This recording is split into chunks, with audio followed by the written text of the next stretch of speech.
What? So, I saw Promising Young Woman last week, and I'm still perplexed. Let's talk about it. Emerald Fennell makes her feature film directorial debut with this satirical and psychological character study that set Sundance on fire in early 2020. Carey Mulligan plays Cassie, a woman on a mission of revenge. Every week, I go to a club. I act like I'm too drunk to stand. And every week, a nice guy comes over to see if I'm okay. You okay? Of course there's more to the story, but I'll let you discover that for yourself. Now let me start out by explaining how this video is gonna go, because it's gonna be a little different. First, I want to talk about my viewing experience, then I will give you my brief, spoiler-free review before we get into a full spoiler discussion. There's your warning, things will get spoilery at one point, but I'm gonna share my thoughts and give you my grade before we get into the juicy details. If you need to skip ahead a few minutes, go ahead and do so, but I want to talk about this because I went and saw Promising Young Woman on Christmas Day in a movie theater, believe it or not, because I go to the movies every Christmas, and I generally like to see a dark movie for the holiday. Last year it was Uncut Gems. This year it was Promising Young Woman. Last month I did a couple of different Come With Me reviews to the theater when I saw Freaky and Come Play, and a few of you were really kind to tell me to be safe and everything, and I just kind of want to make it clear that I do not take this situation lightly, and I would really strongly recommend only going to the movies if you can do so safely. Otherwise, stay the hell home. I got lucky and I had the theater to myself again, which was very nice. I actually kept checking the seating chart on the app to make sure that no one else was going to see this movie. No one else was seeing Promising Young Woman on Christmas, only me, of course, but there was almost no one at the movie theater. I only encountered like 3 employees. It was pretty safe and chill and okay. I just wanted to say, because I don't think I did mention this in those other videos, but I'm a gig worker. I'm a delivery driver for a couple of different apps. I'm the guy bringing your groceries and carryouts and whatnot, and so as much as I wish I had been quarantining all year, y'all are so lucky, it sounds great, but I've been out in the shit since the very beginning, so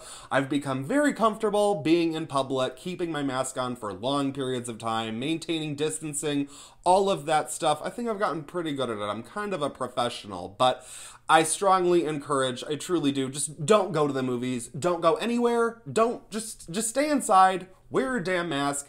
Generally, don't be an asshole. I think you get the message, right? Promising Young Woman was my most anticipated movie of the year. I even made a video on my most anticipated movies back at the beginning of 2020, and that is not an invitation to go find that video because it is old and shit quality, but trust me when I say there is evidence right here on this channel that Promising Young Woman was my most anticipated movie of the year. I was even planning on shelling out the $20 to rent this on VOD. That was my plan. This was going to be my Christmas present to myself, but it's not available on VOD for another couple weeks, and I happen to have a free movie at AMC, so it all just kind of lined up. So with that out of the way, just talking about the movie theater going experience, which I do have a few more things to say about that later on, but let's start talking about the actual movie. Promising Young Woman was so close to being the best movie of 2020. I loved a good hour and a half of it, and then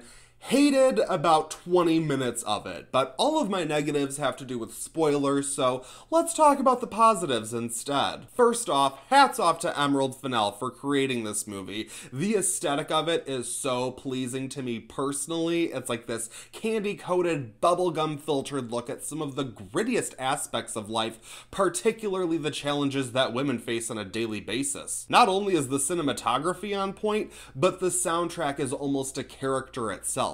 And the way that the music is paired with the visuals, you truly get the director's vision along with an entertaining experience. And it doesn't just feel like a super long music video, it borders on Tarantino levels of creativity. Carey Mulligan is really all you need to know about this movie. She plays Cassie with such deadpan honesty. She's understandable even when she should be seen as a despicable individual. Now, I wasn't as in love with her performance as I was expecting to be. I wouldn't go so far far as to say that it's Oscar worthy. However, I would not mind seeing her get the nomination. But I didn't really feel like there was enough material that really went as deep as I think Mulligan could have gone. But I do have to say, I think she did a fantastic job realizing this character who walks a very tightrope between being villain and heroine. The rest of the cast is also quite great, honestly. Bo Burnham was a real surprise to me as the love interest character. He was so sweet and charming and beautifully tall.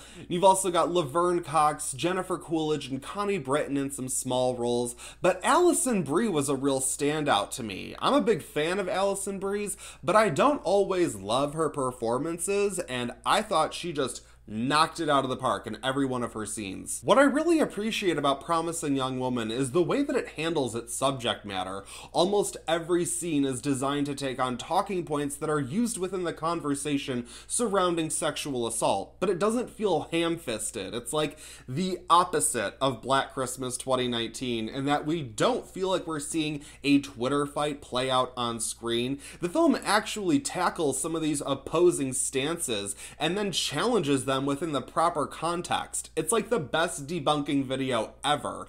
Sexual assault should be solved after Promising Young Woman, but I worry not enough people will see it to care. How old am I? What are my hobbies? What's my name?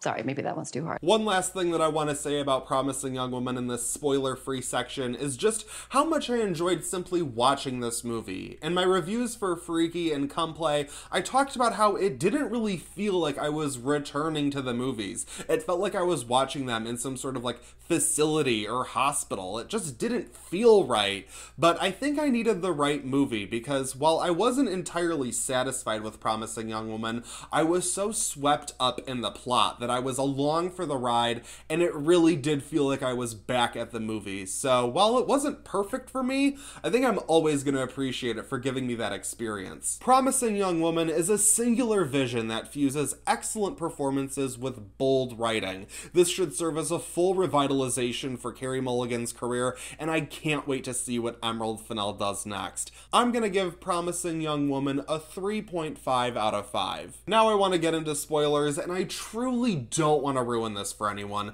As I just said, the journey of this movie is so important, so if you have not already watched Promising Young Woman, go do that and then come back and finish the video, because I think this movie is so clearly designed to spark a conversation, and I want to get in on that conversation because I think there's plenty to discuss, but again, I don't want to ruin it for anyone, and shit's about to get real in 3, 2, 1. My first problem with the movie is the ambiguity surrounding Cassie's actions with the men who could be called her victims. She has this notebook with different tally marks and names written in different colors, seemingly classifying them in different categories, as if she punished each man in different ways. Now, before I saw this movie, I was really hoping she went into some dark vigilante shit. I was kind of hoping she would end up like carving symbols into these guys' dicks or something, like marking them as predators. I thought that would have been wild. From what we see, whenever a man tries to straight up assault Cassie,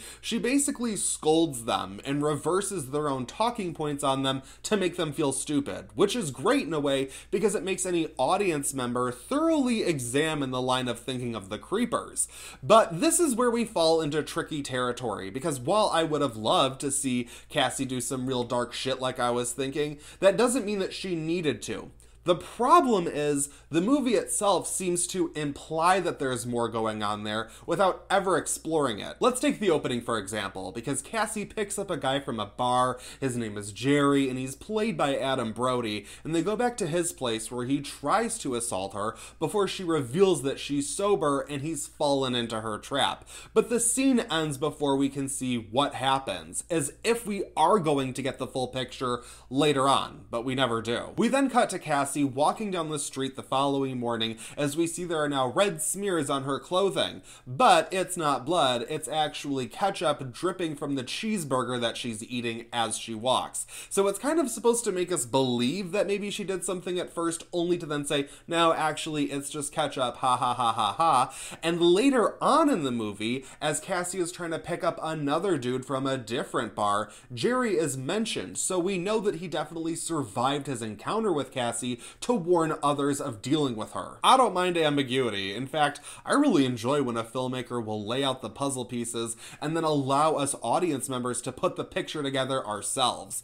The problem with Promising Young Woman is that we have these hints and these suggestions, but really not enough information to make a full determination. It kind of just looks like Cassie writes in her notebook with whatever colored pen she feels like using that day. This leads into my second problem, which is definitely very much a personal issue. I will let that be known right off the bat, but Cassie does some really messed up stuff, like some psychologically fucked up shit. I mean, she makes an old friend believe that she was sexually assaulted. She potentially puts a teen girl in peril. She operates in this very gray area, which I appreciated. But there's usually an excuse with these situations that feels like it's holding back. In fact, this whole movie kind of feels like it's pulling its punches. Not that I wanted Cassie to turn into this like maniacal supervillain, but the fact that she's always holding back kind of took away from her overall mission to me. Sure, she fits within the legal parameters, that makes sense, but this movie felt like it was meant to be more daring and push further than it ultimately did. Now this leads us to the conclusion of the film, and I hate it.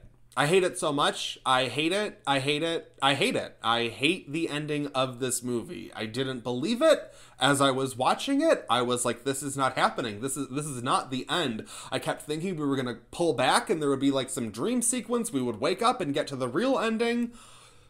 But no, that's how Promising Young Woman ends, and I hate it. I won't get to what leads to the end because then I'd be summarizing the entire movie and you should have already seen it if you're watching this portion of the video, but you know, Cassie goes to this bachelor party posing as a stripper wearing this sexy nurse costume, and there are plenty of characters at this party that she has it out for, and we're expecting a big conclusion. Once there, she gets all of the guys to drink out of this bottle of vodka that we know has to be drugged, and then she lures the groom, her main target, up to a bedroom where she handcuffs him to a bed. She plans on carving something into his stomach, which was so close to my prediction. I was so here for it, and as she goes to do it, he gets one hand free, overpowers her, gets on top of her, and smothers her to death with a pillow. It is brutal, it is heartbreaking, it's challenging, it's infuriating, it is just one single take as we zoom in on this guy as he kills Cassie. It sucks, and I hate it. I hate it. I hate it. From there, the dude makes a plan with one of his friends to dispose of the body and move on with their lives.